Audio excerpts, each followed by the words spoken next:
안녕하세요. 시니어를 위한 꼭 필요한 정보 100세 톡톡입니다. 양치만 했을 뿐인데 피가 난다. 많은 분들이 잠깐 나는 거겠지 하고 지나치지만 이 작은 출혈이 시니어분들에게 가장 자주 나타나는 초기 치주염의 본격 신호일 수 있다는 점 알고 계셨습니까? 오늘은 시니어분들이 실제로 가장 많이 겪는 잇몸에서 피가 나는 원인과 그 뒤에 숨어있는 초기 치주염의 진행 과정, 그리고 치과에서 처방에 사용하는 방법이면서도 집에서도 아주 손쉽고 저렴하게 할 수 있는 검증된 대처법까지 정확하게 정리해드리겠습니다.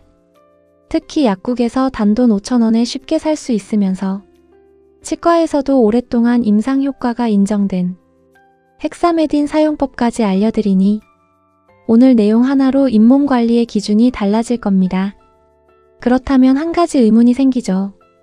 피가 난다는 건 단순한 상처일까요? 아니면 세균이 늘어났다는 경고 신호일까요? 또 며칠 지켜봐도 되는 상황과 바로 병원에 가야 하는 상황은 어떻게 구분해야 할까요? 그리고 약국에서 처방 없이 단돈 몇천 원대로 살 수 있음에도 치과와 똑같은 방식으로 활용할 수 있는 방법은 무엇인지 오늘 이 세 가지를 정확하게 알려드리겠습니다. 본격적으로 시작하기 전에 구독과 좋아요, 알림 설정까지 부탁드립니다. 잇몸에서 피가 난다는 것은 단순히 잇몸이 약해서가 아니라 세균이 일정 수준 이상 증가했다는 신호입니다. 우리 잇몸은 치아와 맞닿는 부위에 항상 일정한 양의 세균이 묻어 있습니다. 그런데 양치가 제대로 되지 않거나 음식물이 오래 머물게 되면 세균이 빠르게 증식하면서 잇몸 표면에 염증이 생기기 시작합니다. 이 초기 단계가 치은염, 이 염증이 잇몸 안쪽 깊숙이 침투해 치아를 붙잡고 있는 뼈 주변까지 내려가면 바로 치주염, 흔히 말하는 풍치로 이어집니다. 치주염이 진행되면 잇몸 혈관이 얇아지고 쉽게 터지는 상태가 되기 때문에 양치를 가볍게 해도 피가 나고 입안을 헹궜는데 붉은 물이 섞여 나오는 현상이 반복됩니다. 특히 중요한 점은 48시간 동안 세균을 그대로 방치하면 염증은 더 깊은 층으로 확산되기 시작한다는 것입니다. 이 때문에 피가 난다고 양치를 멈추면 상황은 더 빠르게 악화됩니다. 즉, 잇몸에서 피가 난다는 것은 단순 불편이 아니라 세균이 많아졌습니다. 즉시 관리가 필요합니다. 라는 몸의 경고 신호입니다. 먼저 잇몸에서 피가 날 때 가장 중요한 원칙부터 말씀드리겠습니다. 바로 양치를 멈추지 않는 것입니다. 대부분은 피가 보이면 잇몸이 상했으니까 오늘은 살살 해야겠다, 혹은 하루 정도 쉬면 낫겠지 하고 판단하시지만 이 선택이 오히려 치주염을 더 빠르게 악화시키는 경우가 많습니다.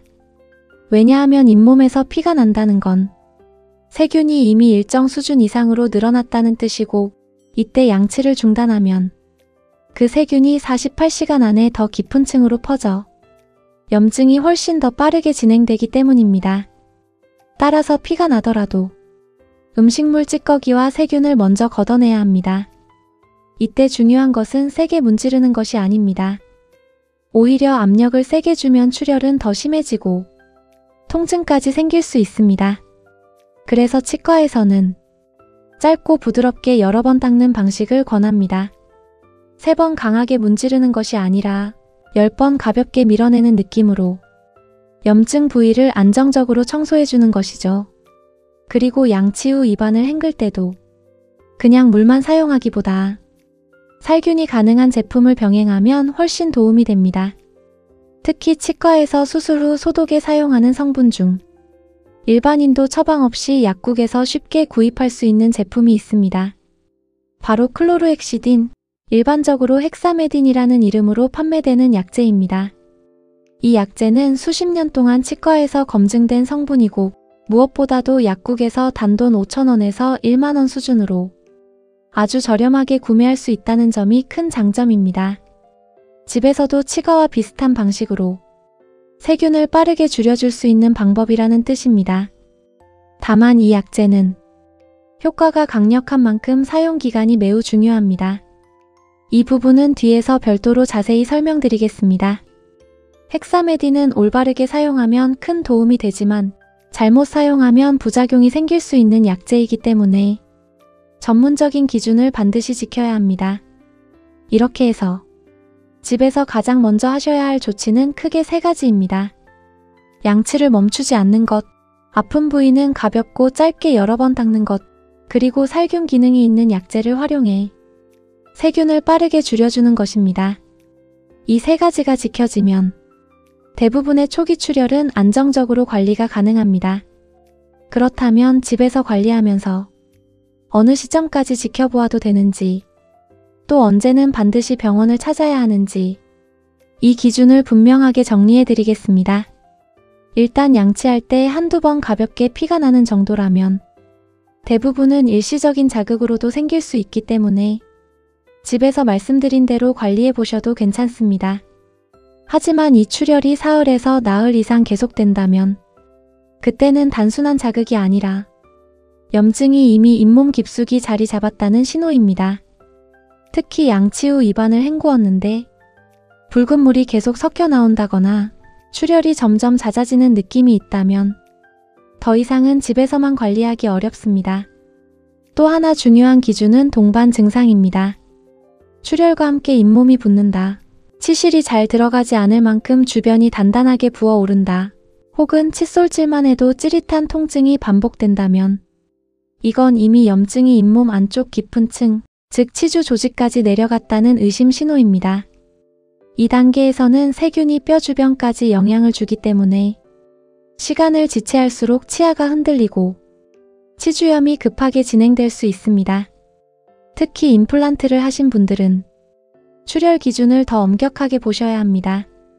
임플란트 주변은 일반 잇몸보다 음식물이 더 잘 끼고 세균이 더 빨리 증가하기 때문에 출혈이 이틀 이상 반복되면 즉시 치과 검사가 필요합니다. 자칫하면 임플란트 주변염으로 이어져 비용과 시간, 통증 모두 크게 증가하기 때문입니다. 정리하면 출혈이 3, 4일 이상 지속되거나 붓기, 통증, 냄새가 함께 나타나면 그때는 집에서 해결할 수 있는 범위를 벗어난 상태입니다. 이 경우에는 빨리 치과를 방문하셔야 치주염이 더 깊은 층으로 진행되는 것을 막을 수 있습니다. 이제 잇몸 출혈을 빠르게 안정시키는데 가장 도움이 되는, 그러면서도 집에서 손쉽고 저렴하게 사용할 수 있는 방법을 말씀드리겠습니다. 바로 헥사메딘, 성분명으로는 클로르헥시딘이라는 약재입니다. 이 성분은 치과에서 사랑니를 발치한 후나 임플란트 수술 후 소독할 때도 사용하는 수십 년 동안 임상적으로 입증된 살균 성분입니다.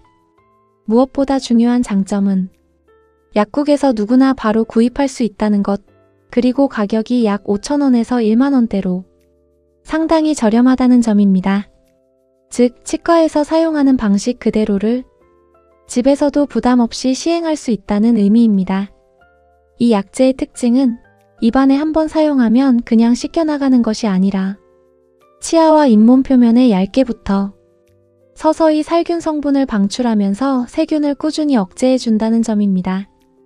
바로 이 지속 방출 효과 때문에 초기 치주염을 빠르게 안정시키는데 실제로 큰 도움이 됩니다. 사용법은 어렵지 않습니다. 뚜껑을 열어보면 작은 눈금이 표시되어 있는데 그 절반 정도를 용기에 담고 물과 1:1 비율로 희석해 주시면 됩니다.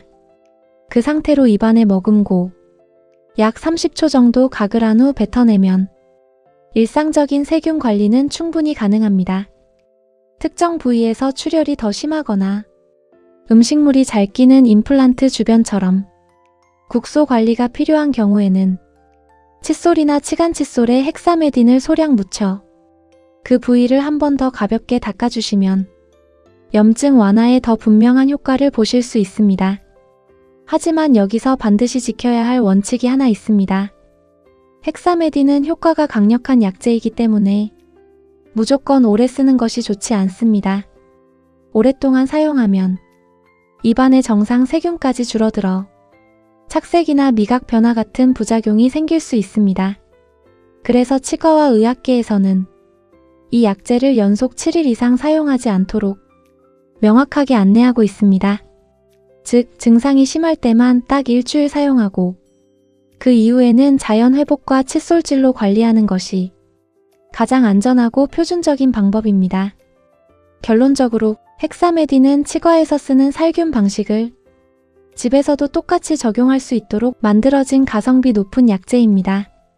단, 올바른 사용 기간과 방법을 지켜야 그 효과를 안전하게 누릴 수 있습니다. 이제 오늘 말씀드린 내용을 딱 3가지로 정리해드리겠습니다. 첫째, 잇몸에서 피가 난다는 것은 오늘만 예민했다는 의미가 아니라 세균이 일정 기준 이상으로 증가했다는 분명한 신호입니다. 따라서 양치를 멈추면 염증이 더 깊어지고 치주염으로 빠르게 진행될 수 있습니다. 둘째, 집에서 당장 하실 수 있는 가장 중요한 조치는 양치를 부드럽게 계속하는 것, 그리고 살균 기능이 있는 제품을 병행하는 것입니다. 특히 아픈 부위는 짧고 가볍게 여러 번 닦아 세균을 안정적으로 줄여주는 것이 핵심입니다. 셋째, 치과에서도 사용하는 살균 성분인 헥사메딘은 약국에서 저렴하게 구입할 수 있는 가장 실효성 높은 대처법입니다. 다만 효과가 강한 약재인 만큼 사용 기간은 반드시 7일 이내로 제한해야 하고 그 이후에도 출혈이 3-4일 이상 계속된다면 치과 진료를 통해 정확한 상태를 확인하시는 것이 안전합니다. 결국 오늘 말씀드린 내용의 핵심은 잇몸 출혈은 평범한 일이 아니다. 그리고 올바른 관리만 실천하면 초기 치주염은 충분히 막을 수 있다는 점입니다. 이 기준만 알고 계셔도 잇몸 관리의 방향이 훨씬 분명해지실 겁니다. 도움이 되셨다면 구독과 좋아요로 함께 해주세요. 감기 조심하시고 다음 영상에서 뵙겠습니다. 감사합니다.